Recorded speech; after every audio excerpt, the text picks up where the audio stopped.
How many members of NORML? NORML has 16,000 members in the United States. It has 120 chapters and has 350 lawyers spread around the United States working on marijuana law reform issues. And what's your budget?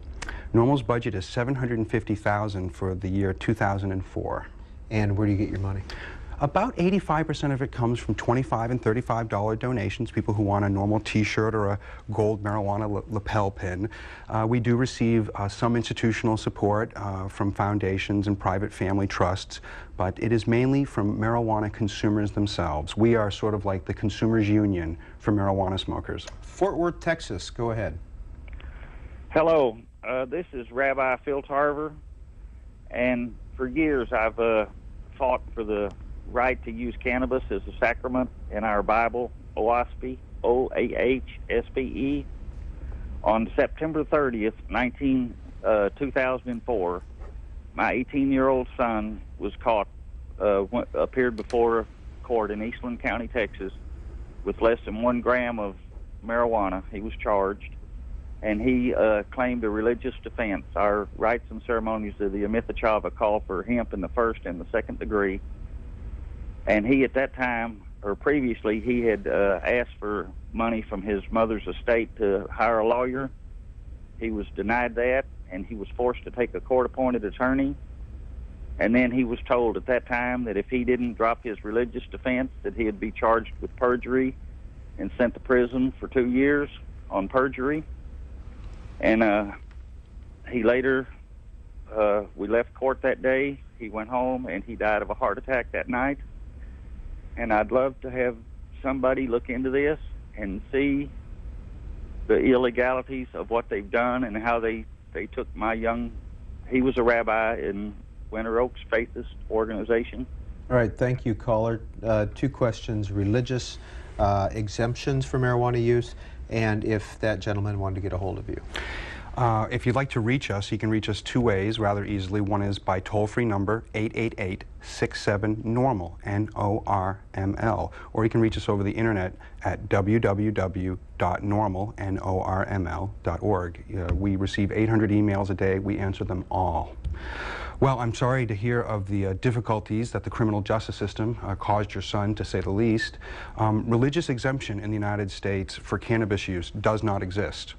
You cannot be a Rastafarian or a Zion Coptic, or in this gentleman's case, a non-Orthodox Jew who would use marijuana as a sacrament. It is with some irony in the United States that during alcohol prohibition, Christians and Jews could use alcohol as a sacrament, whereas in today, and considering how we revel in this country in religious freedom, that it is, I think, a terrible travesty of justice that individuals who would use marijuana as a sacrament in the same way that Christians and Catholics, such as myself, would use alcohol as a sacrament. So, again, there is no religious exemption for the use of marijuana in the United States. How many people currently are prescribed for medical marijuana use? Currently, in the United States, there are only 7 individuals who legally receive 300 pre-rolled marijuana cigarettes a month. That is grown at the University of Mississippi at Oxford, shipped to the RTI, the Research Triangle Institute in Durham, North Carolina, where upwards of 20,000 marijuana cigarettes are rolled at one time. It busts the machine, and then those are kept in an archive, and U.S. Marshals bring the marijuana to pharmacies that are approved for the 7 people that receive marijuana from the United States federal government. However, there are now 12 states that have, in some manner or another, passed laws that one could describe legalize medical access to marijuana. For example, in Oregon, there are 14,000 people currently registered with the state of Oregon to use marijuana. So if I was to add up in the aggregate all of these states, approximately 140,000 Americans are currently legally using marijuana at the state level. But when you say legally, I mean, are those 14,000 people in Oregon at risk of being arrested? They are not per se, and this is, we could almost spend the entire time talking about the difficulties of what we describe about medical marijuana. In the state of California, for example, the first state that legalized medical access in 1996, in that state, if you get caught with marijuana, you have a prima facie defense for your use of marijuana.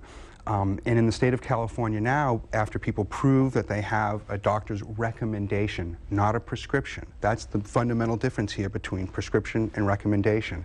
So with a recommendation, if you get caught, and if you are in a state, say, like Oregon, where they actually give you a card, and the police pull you over on the side of the road and they think you've been using marijuana, you now have the ability to show the police that you are a registered state agent to use marijuana. If you don't have that card, you certainly can be arrested. Time for 2 more calls with our guest. Newton, New Jersey. Go ahead. Yes, hi. I just wanted to know, out of those 24 million people that smoke pot, how is it that you can say one of those might not be my surgeon or my son's teacher or my teacher's, my son's in school stoned with a teacher who's stoned and they're trying to learn, or, how is it possible? And first of all, I don't know any responsible adult that would use cocaine and heroin anyway, so I mean, it's possible, but beyond me. I just wonder, how is it possible that some of these people are not operating on us and teaching our children? And, if you only do it once in a while, why is that? Well, I appreciate the question. Of course, nobody wants to have their child's school bus driver or their surgeon or the jet pilot high on marijuana. Now, that's clear. However, we have standards in this country. We have impairment standards for alcohol, and one could argue we need the exact same thing for marijuana, which we actually do not have today. Such as that if I got pulled over today and my urine was to come up positive for past use 2-3 weeks ago, I would be held legally liable for driving while impaired. That makes no sense from a scientific point of view. So your point is well taken. If we want to have control over the safety-sensitive positions, prohibition does not deliver that to us. Through regulation, control, and impairment testing, we get the very level of safety that we're seeking. So everybody on both sides of this issue do not want to have impaired drivers, surgeons, parents driving children to school, etc. That's a given. Last call for Alan St. Pierre, Lowell, Massachusetts. Hello, Mr. St. Pierre.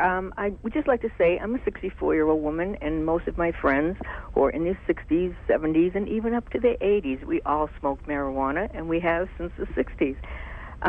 When we don't want to smoke, we don't smoke, and we do. Some of these women smoke every day. Some of them are social workers, and there are teachers in there. They don't smoke in the daytime. They come home at night. Instead of having a martini, they'll have a joint. And nobody has ever crashed into anyone. No one has ever killed anyone. No one has ever started a fight over a joint in a bar. And we just feel like the liquor industry has a great deal to do with squashing marijuana, because we know their sales going down if marijuana is legalized. But it's just ridiculous that we have to live in fear, and wonder if the mailman's going to smell it or the cable man's going to smell it. And we have to worry about this. And we're old ladies, We're not going to hurt anybody. And we just think this stuff should be legalized, and if not legalized, at least decriminalized, because the prisons are filling up with young people. It's absolutely insane. And good luck to you, sir, and I hope everything goes well and we can beat this. Thank you. Well, again, what can I say other than I appreciate your call, your sentiments, and I think that to a large degree you represent many Americans that believe that if marijuana should not be legalized and morally and legally controlled like alcohol, at the very least it ought to be decriminalized. And what I mean by that specifically is 100 million Americans, 12 states have decriminalized marijuana. If you get caught with a small amount, typically 1 ounce or under, that's approximately 35 marijuana cigarettes, you simply get a small fine. You're not introduced in the criminal justice system. You get to keep your student loan. You're not thrown out of Section 8 housing. You have a future in the military. You can get a security clearance with a private defense contractor. So even if we don't legalize marijuana, at the minimum, we should decriminalize it for responsible adult use. Alan St. Pierre is our guest. NORML.org is the website. Thanks for your time. Thank you. Dan Glickman, Motion Picture Association of America is next.